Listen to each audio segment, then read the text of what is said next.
সামনে যাবো, সামনে।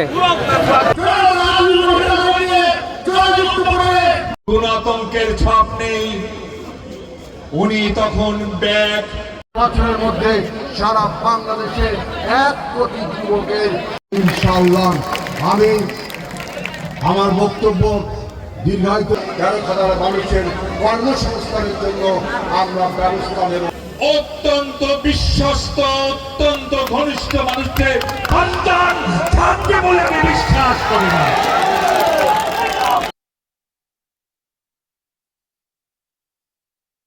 বিএনপির শহীদ প্রেসিডেন্ট জিয়াউর রহমান এবং